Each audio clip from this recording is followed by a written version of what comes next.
This Torah class is brought to you by TorahAnytime.com. Okay, so nowadays Hoshanah Rabbah is making a big comeback. When I was a kid, I don't think anybody ever even heard of Hoshanah Rabbah, right? But nowadays Hoshanah Rabbah is really coming very big, right?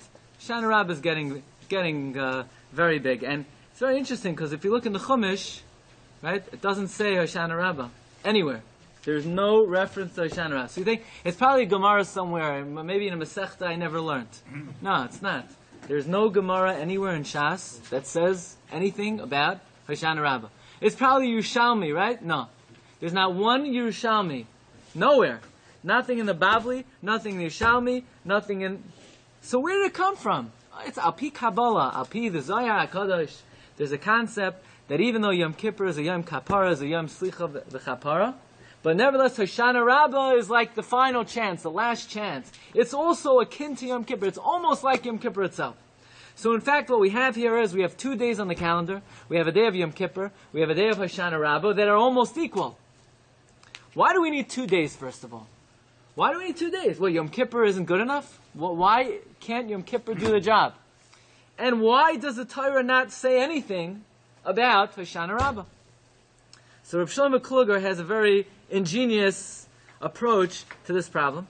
And Rav Shlomo Kluger says like this. The Gemara tells us in Masechta Yuma that Yom Kippur does not work until you made it through the day. In other words, says the Gemara, if someone passes away the night of Yom Kippur, they don't get kapara. The kapara of Yom Kippur only takes place in the daytime. In fact, Rabbi Chanan Vassman writes that if you look in the historical accounts of the Gaonim, one of the Gaonim, it says, passed away the night of Yom Kippur with a comment of another Gaon that it was B'shas Zam, it was a time of great anger. Says Rabbi Chanan, why do we have to point out that it was a time of great anger? Because to die the night of Yom Kippur is not such a good siman, because you didn't get kapara yet. So therefore, the Gaonim write that even though it's not a good siman, this was a specifically harsh time in Klal Yisrael. It was a time of Zam, and that's how this Gaon was able to pass away the night of Yom Kippur.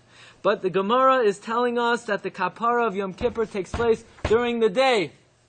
But when it comes to Hoshana Rabbah, the Iker kapara is at night. Right? At night, everyone's staying up all night, or people are staying up late, and people are learning.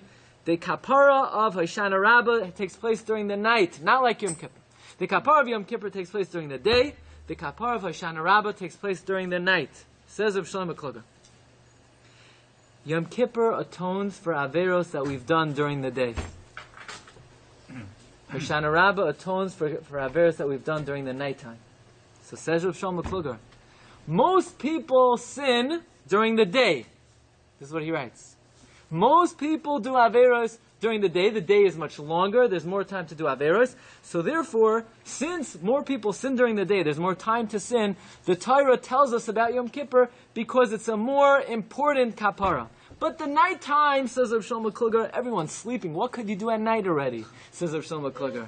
Right? When the sun sets, that's it. No more time for averos. So therefore, Hoshana Rabbah is for the few measly averos that we may have done during the night.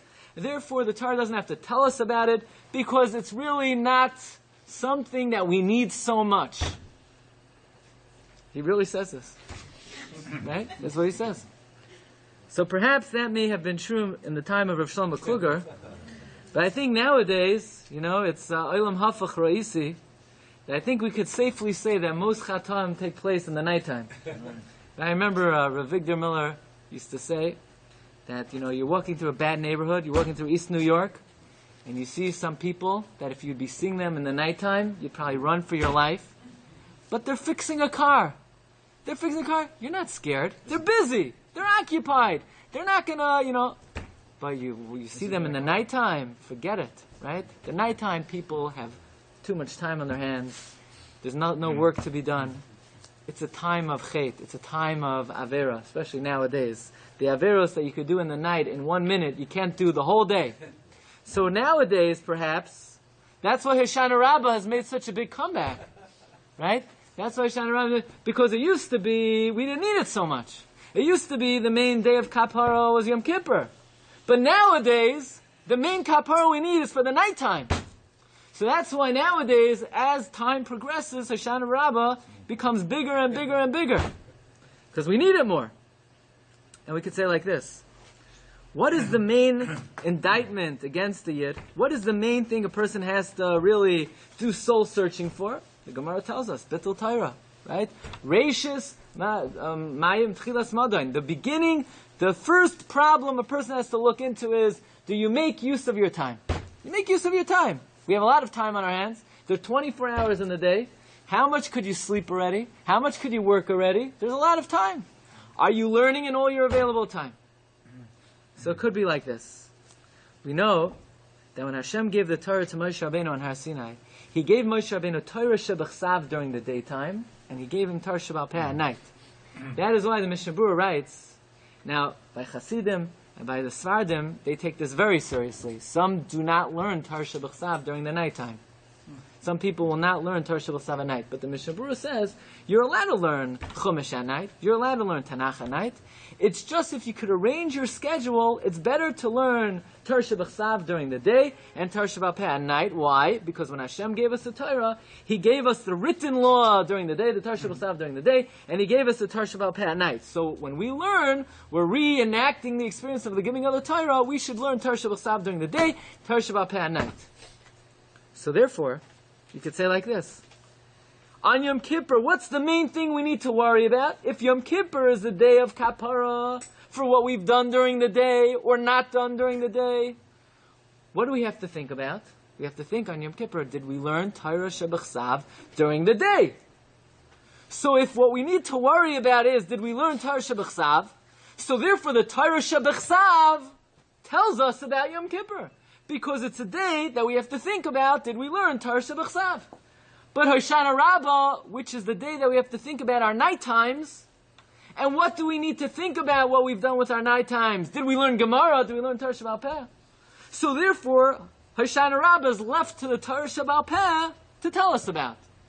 In other words, Torah Shebechsav, it's the responsibility of the day. So since it's the responsibility of the day, so the Torah Shebechsav tells us about Yom Kippur.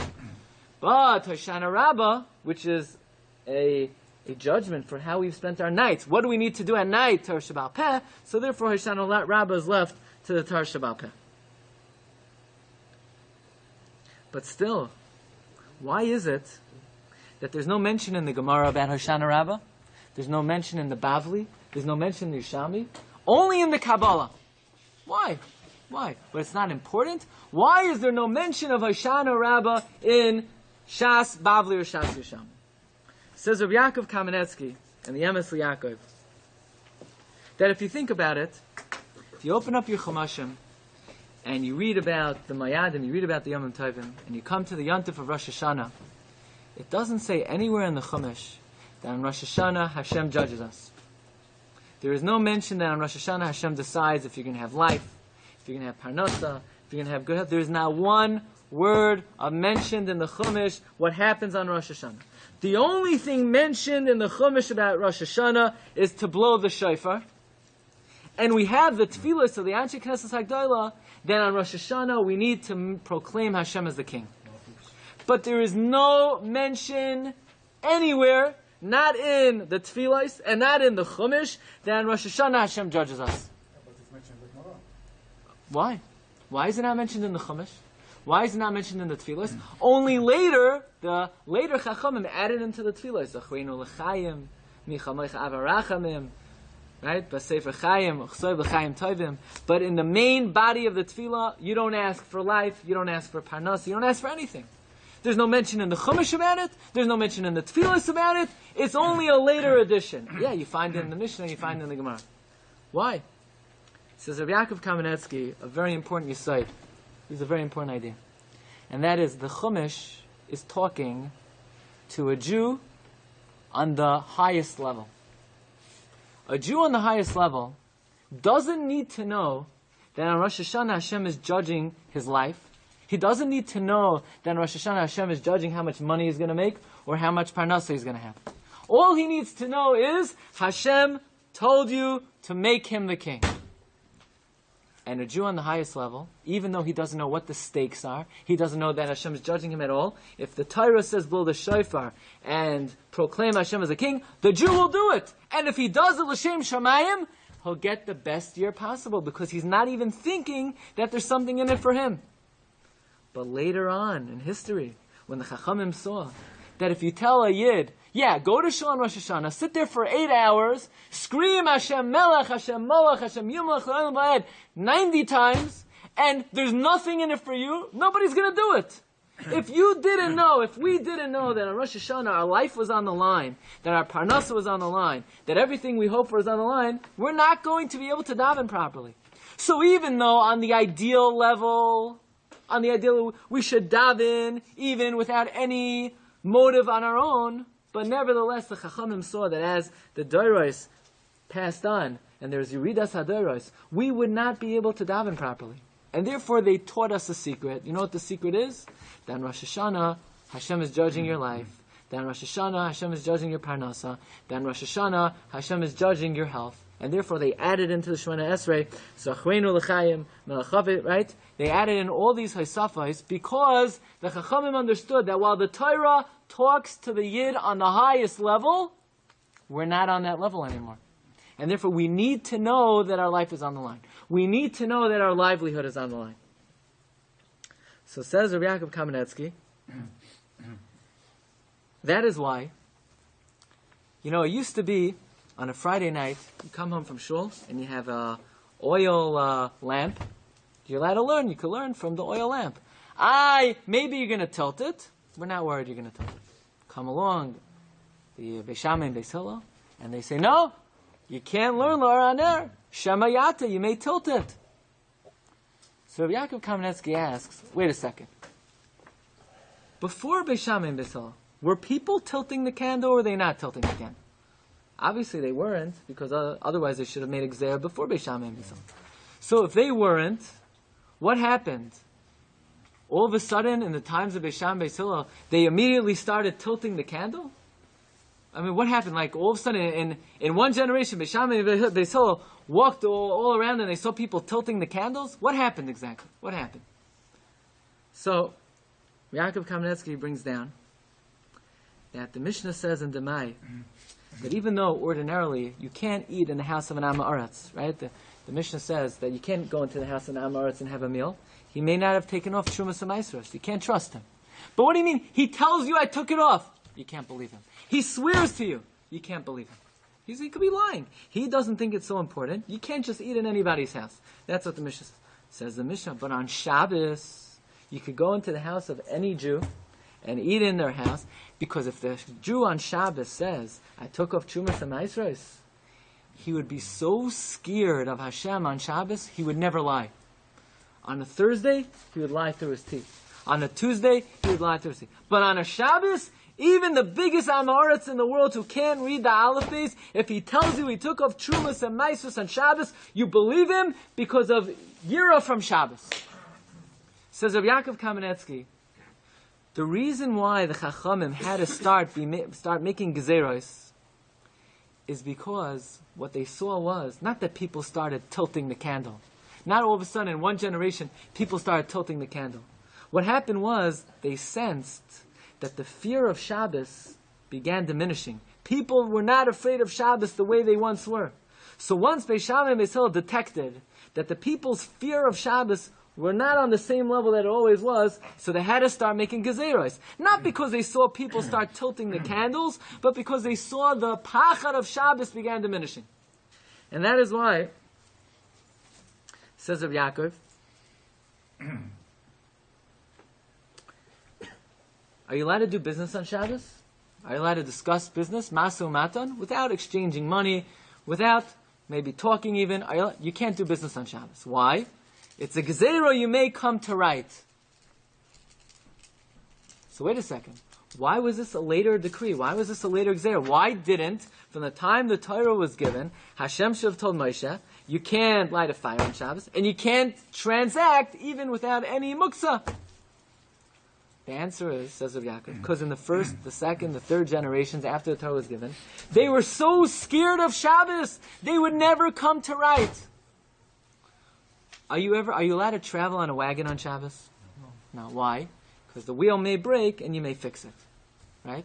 How about before they made that decree? Are you allowed to travel on the wagon on Shabbos? Yeah. Why? What changed?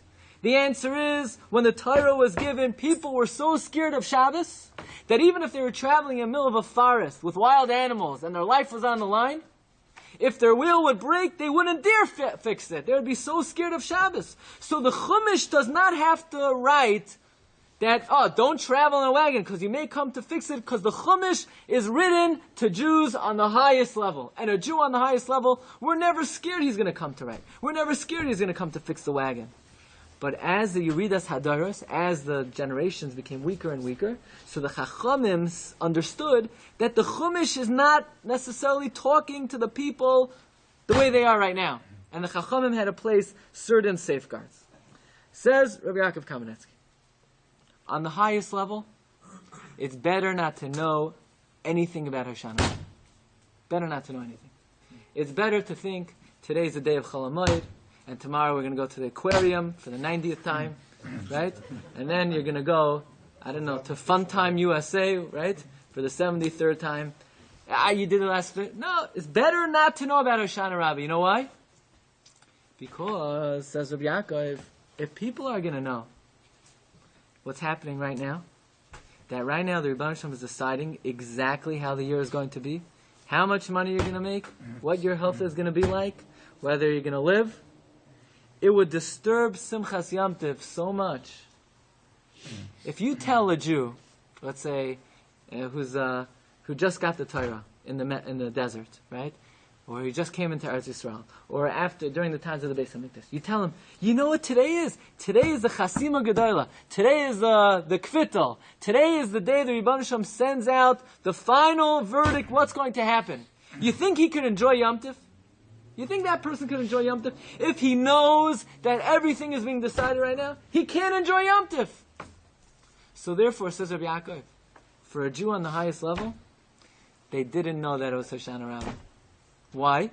Because they were on such a high level. If they would know that it was Hoshanah Rabbah, it would disturb them so greatly. They would be so frightened. They would be so scared. They'd be shaking. Right? And the Rabbi Yisrael Salanter used to say that when they called out, Rosh Chodesh Elul, even the fish were shaking. So you can imagine, 1,000 years ago, 2,000 years ago, if people would know what Hoshanah Rabbah was all about, they wouldn't be able to enjoy Yom Tov. They wouldn't be able to eat a big Suda from Carlos and Gabby's. Right? They couldn't eat it. They wouldn't be able to enjoy the Yom Tov. So therefore, even though it was Hoshanah Rabbah, we kept it a secret. Because it would disturb people Simchas Yom Tov.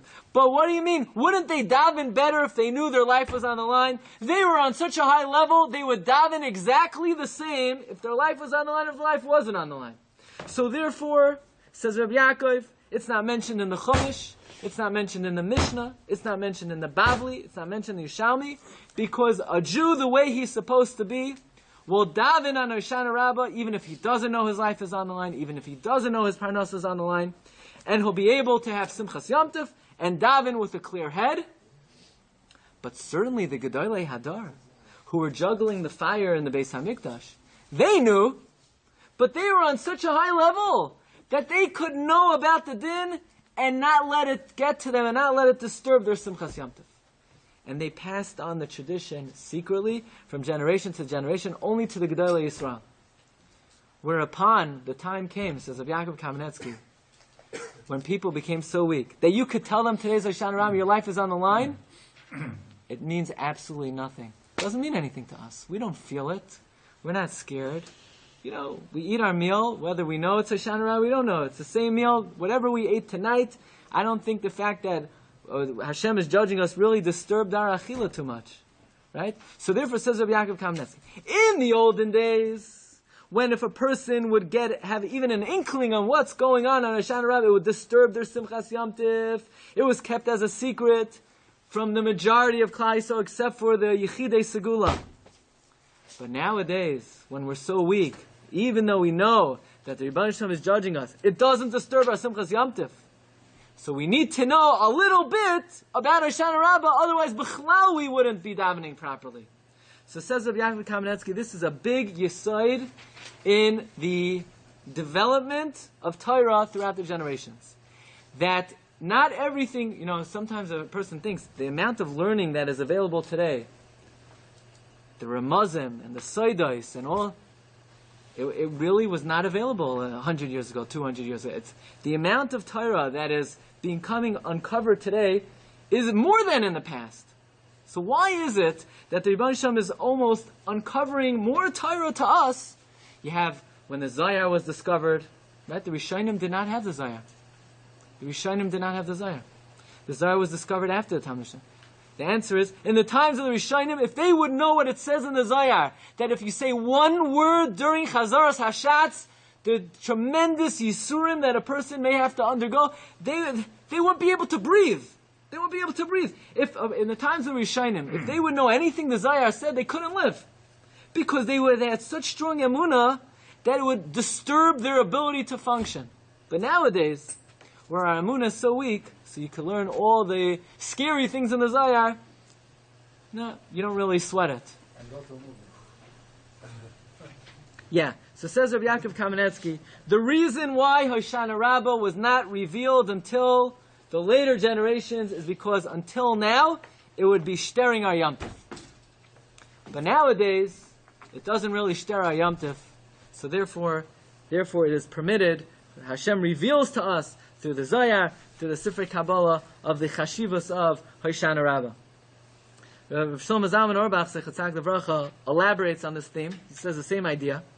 And he says like this. See, in the olden days, the fact that they knew that on Hoshanah Rabbah, Hashem was judging us on water, that alone was enough of a reason for them to be motivated to daven. The fact that Hashem is judging them on water, that's a big deal. Especially in the olden days, when life is dependent on water. Everybody knows, if your river dries up, forget it, you're not going to be able to survive. So it used to be, water was a very big deal. The fact that water was being judged on Hoshanah Rabbah was enough of a reason to scare people to daven properly.